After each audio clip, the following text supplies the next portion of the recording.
되시기를 바랍니다. 아멘. 우리 교회 청년이 있으면 신문에도 실리고 또 이름도 알릴 뻔한 좋은 일이 있었는데 못해서 아쉬워요. 우리 교단 신문 편집부장이신 분이 저한테 이런 문자를 보냈습니다. 목사님 안녕하세요. 오랜만에 연락 올립니다. 한국기독공부 차유진 기자입니다. 혹시 화전볼말교회에 출석하는 청년 중 저희 신문에 한 달 동안 칼럼을 써줄 만한 친구가 있을까요?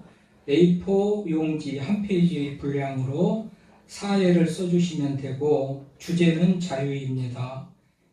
1회당 3만 원의 옹고료를 드립니다. 청년이면 되고 신학생이면 안 됩니다. 근실한 청년 한 명 추천 부탁드립니다.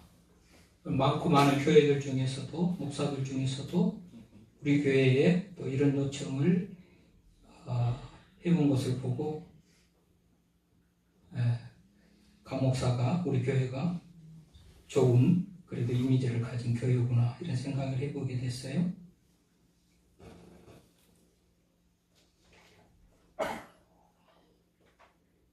또 어떤 분은 이런 문자를 보냈어요. 이분은 진주 지역에서 시찰의 노예를 이끄는 리더 목사님인데 마을 목회를 우리 강사를 초청해서 마을 목회 강의를 듣자 그래서 협의를 하고 결정을 해가지고 여러 번 통화 끝에 이제 결정이 됐습니다. 그래서 결정된 거를 본인 회원들한테 보내면서 이렇게 회원들한테 문자 보냈다 하고 저한테 보내주는 그런 내용인데요.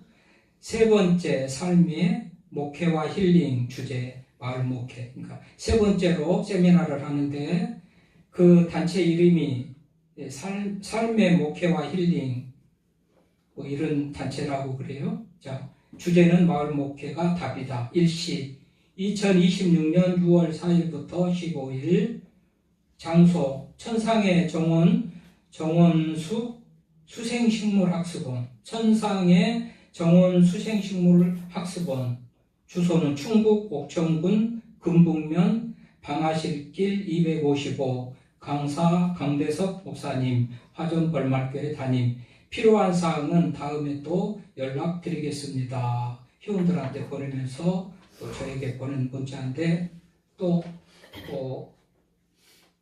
정처부터 통화를 해가지고 이렇게 세미나가 진행된다고 문자를 보냈더라고요. 제가 말 안 하면 모르니까 마을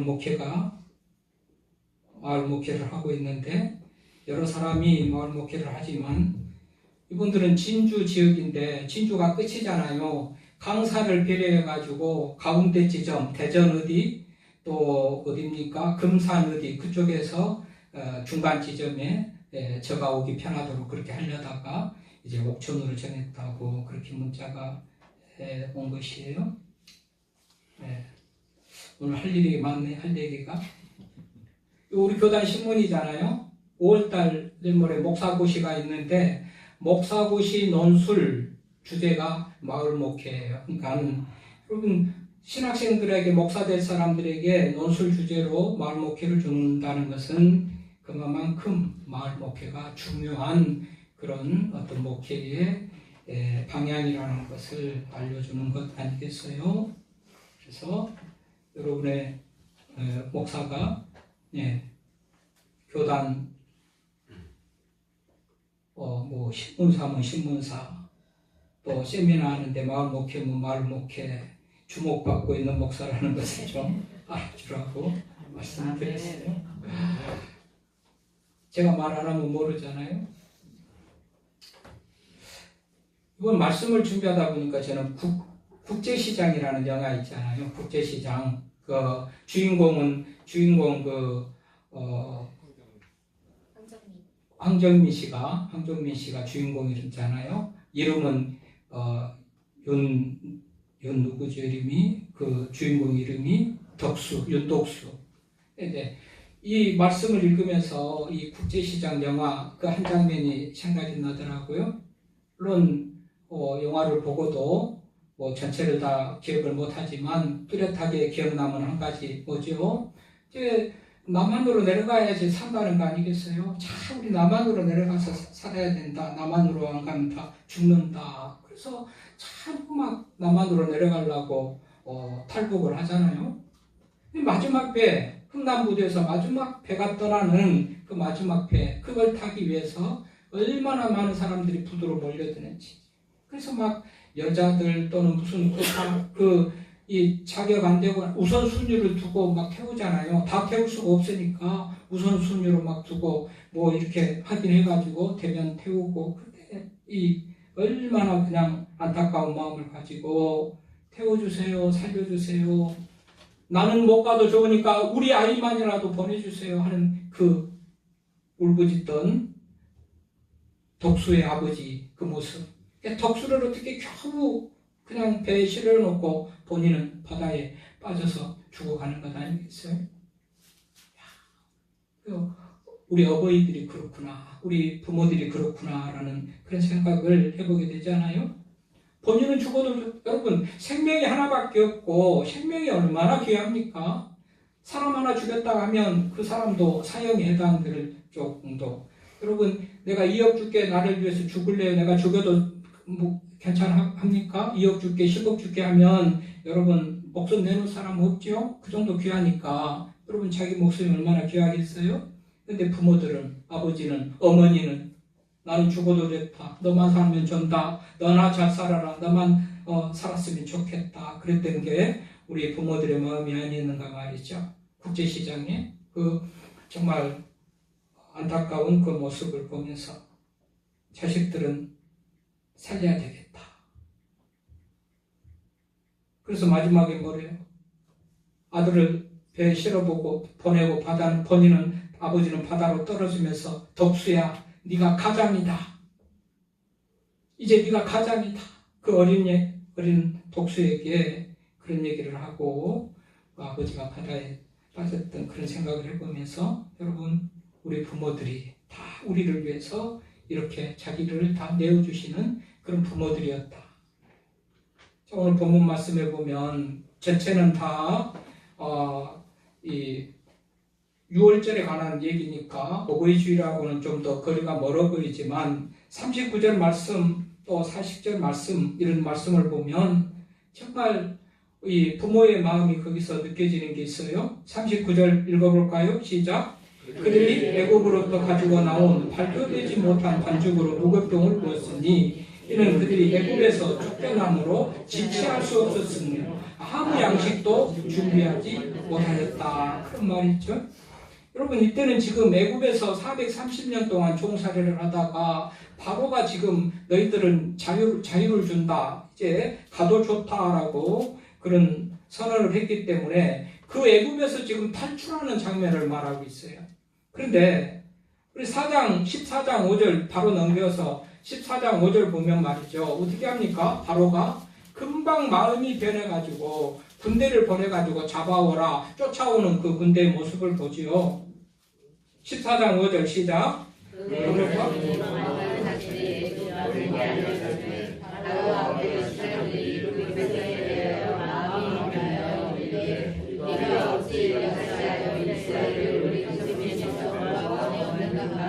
그러니까 바로는 이전에도 재앙을 만날 때마다 하나님 항복하고 손들고 제발 저들을 보낼 테니까 재앙을 거두십시오. 한두 번 약속을 번복한 게 아니잖아요. 몇 번이나 그런 나가라 해놓고 또로 잡아오고 나가라 해놓고 못 나간다 하고 약속을 이행하지 않았던 그런 바로예요.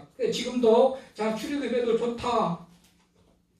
항복하고 하나님 앞에 항복하고 손들고 그 백성들을 해방시키는데 언제 또 변할 줄도 모르는 그런 상황 속에서 그야말로 흥남무대에서 배를 타고 아만으로 내려오려고 했던 그 사람들 심정같이 이스라엘 백성들도 지금 그렇게 바쁘게 급하게 지금 애굽에서 탈출하려고 하는 그런 상황이란 말이죠.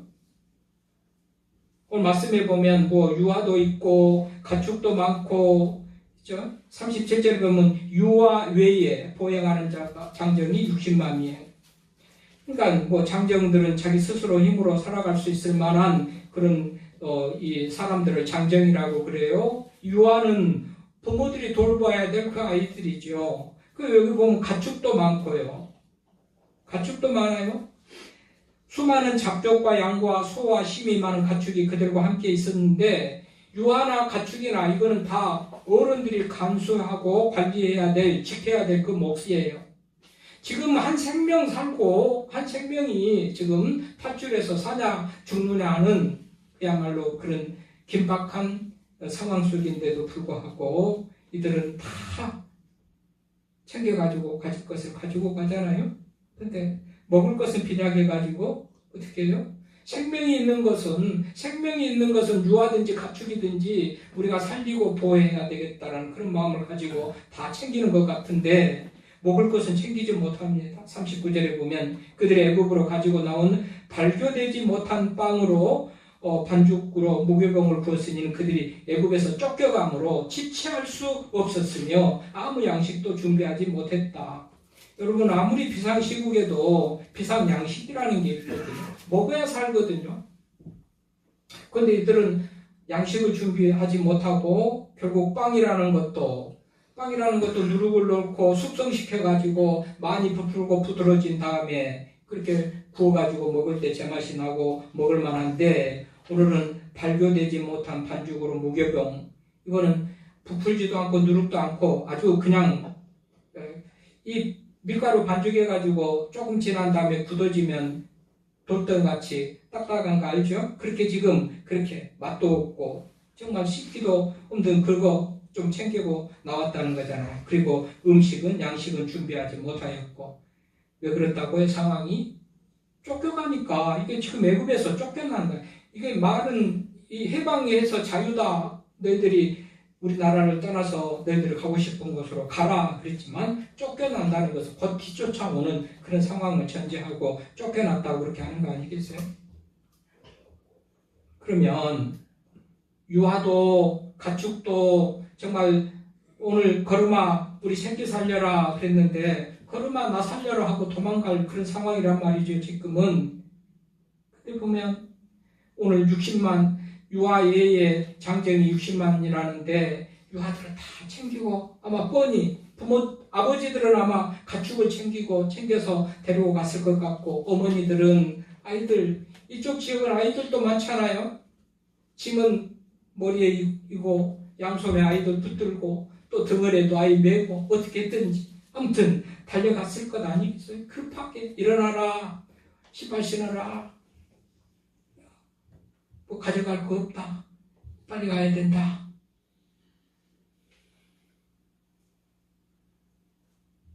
부모들이 아니라면 걸음아 나 살려라 하고 자기 살겠다고 도망갔을 텐데 부모들은 자식이 있기 때문에 독소 아버지처럼 나는 죽어도 너희들이라도 살아. 그 아이들을 데리고 가서 실상은 장정이 60만인데 통계해가지고 한 200만 정도로 우리가 어림잡아서 수치를 계산을 하는데 그 많은 사람들 중에 아이들이 얼마나 많았을겠어요. 그런데 성경은 그냥 짧게 이렇게 기록하고 있지만 그 상황을 보십시오. 한번 상상을 해 보십시오. 이거 챙길라 저거 챙길라.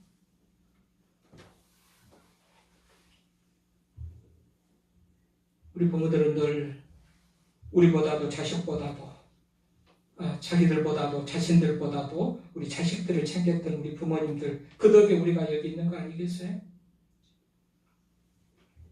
불이 나도 우리에게 어디 있는가? 굶어도 우리에게는 밥 먹는가?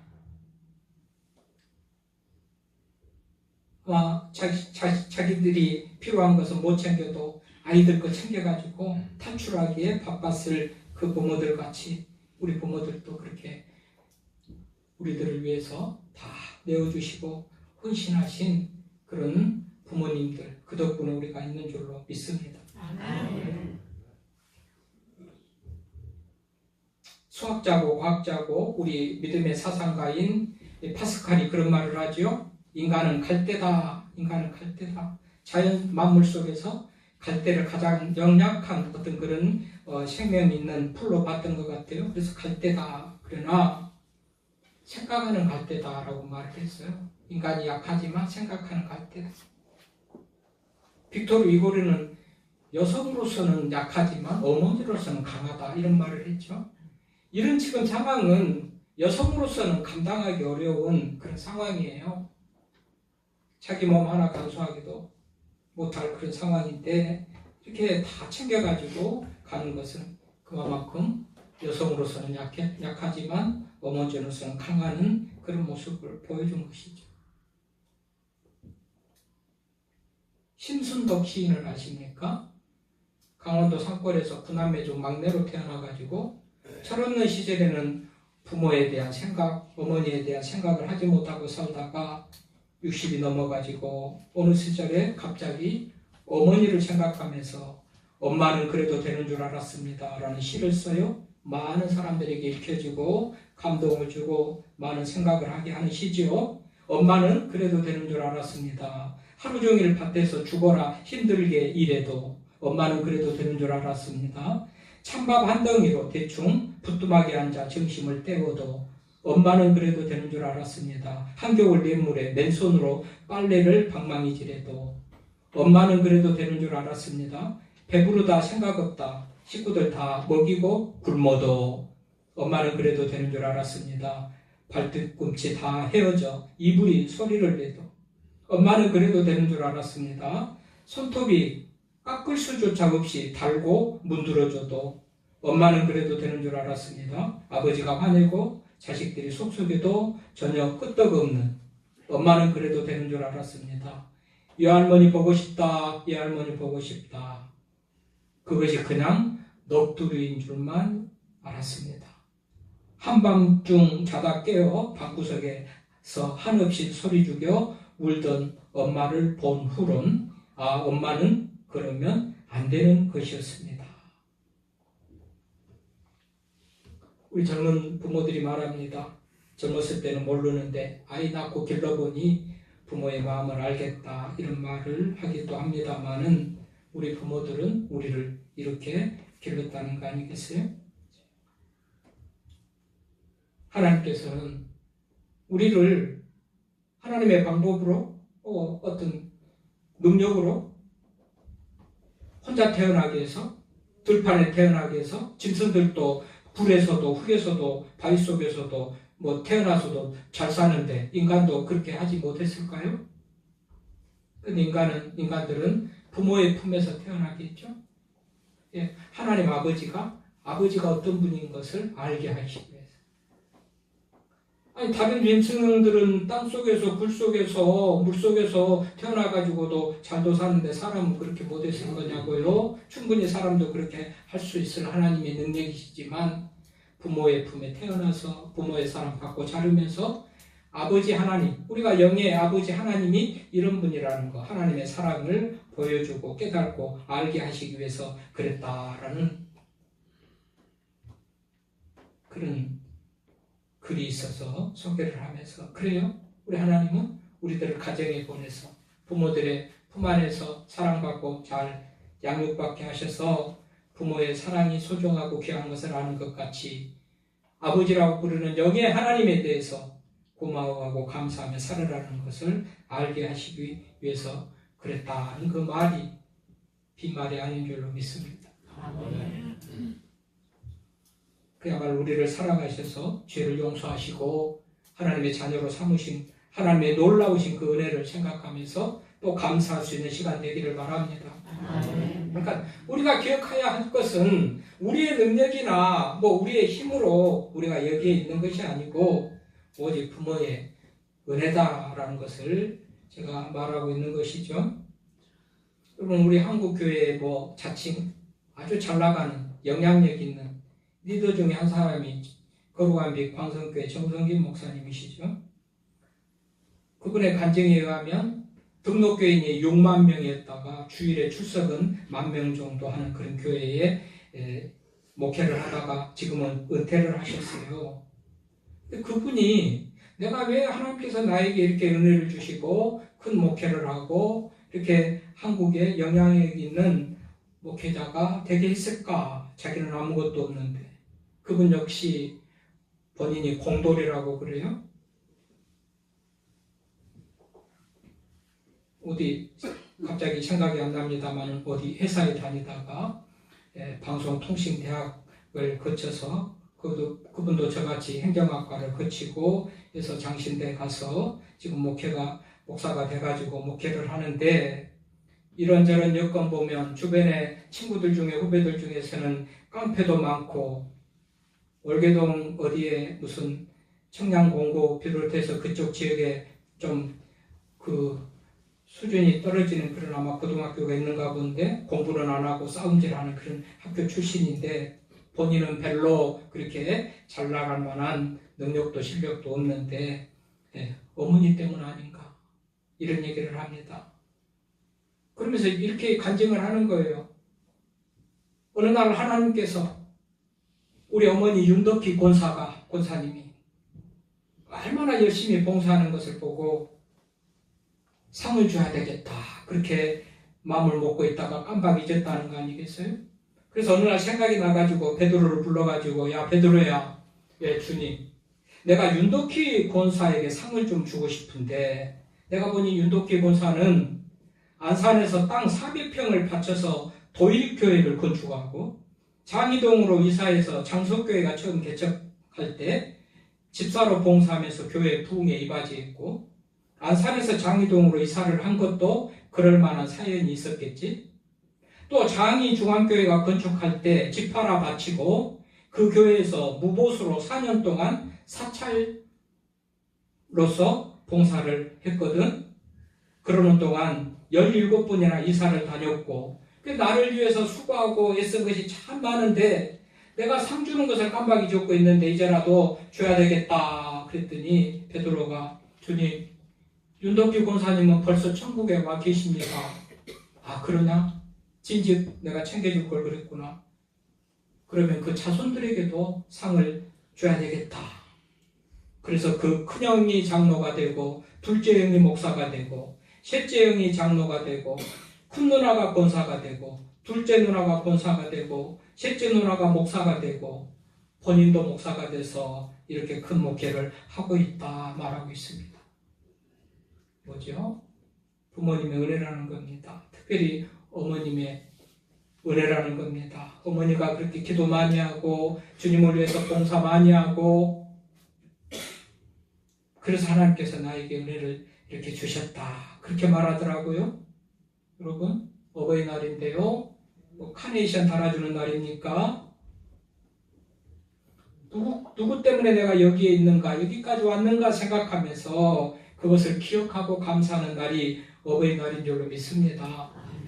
카네이션도 달아드리고 물론 가방기 사드리고 전화도 해드리고 이런 것도 필요하고 해야 되겠죠.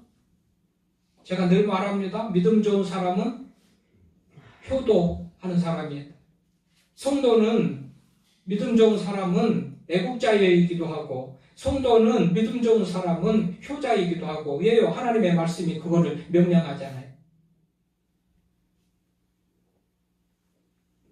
나는 부모가 벌써 천국에 가고 안 계신데요. 이런 분들은 안타깝지만 걱정할 거 없습니다. 믿음으로 살고 인간답게 살고 부모님이 기뻐하시는 그 뜻대로 살면 하늘에서도 그것을 선물로 받으시고 기뻐하시지 않을까요? 내 부모가 기뻐하면 되는 거 아니겠어요? 물론 주변에 있는 어른들에게 잘하는 것도 하나의 효도하는 방법이고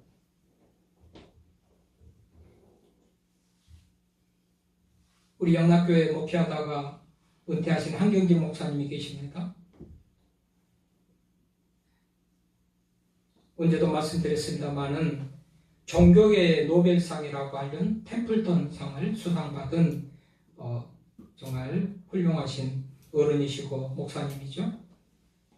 그 교회 이우근 장로님이 인터뷰해가지고 책에 기록한 내용을 제가 인용한 건데요. 이우근 장로님이 목사님 혹시 어린 시절에 기억나는 거 있나요?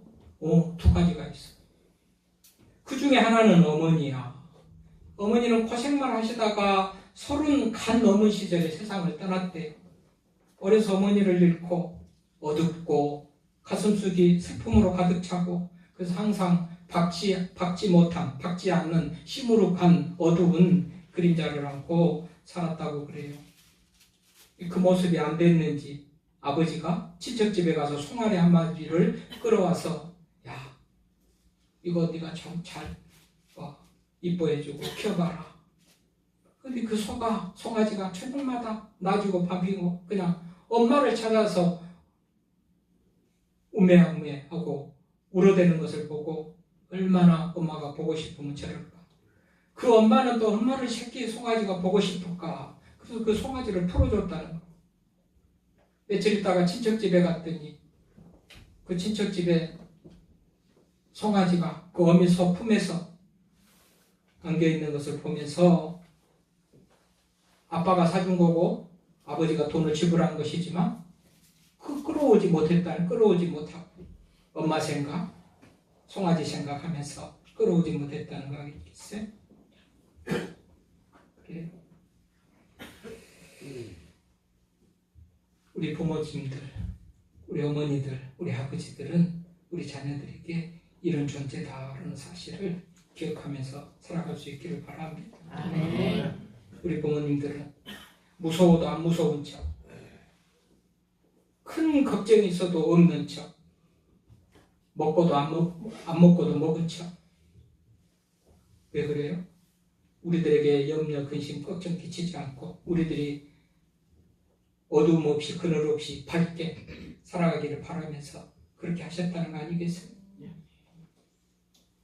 그런 부모님 생각하면서 기억하면서 감사하며 사시고 우리들도 우리 자녀들에게 그런 좋은 부모로서 기억되지는 삶을 살아갈 수 있기를 바랍니다.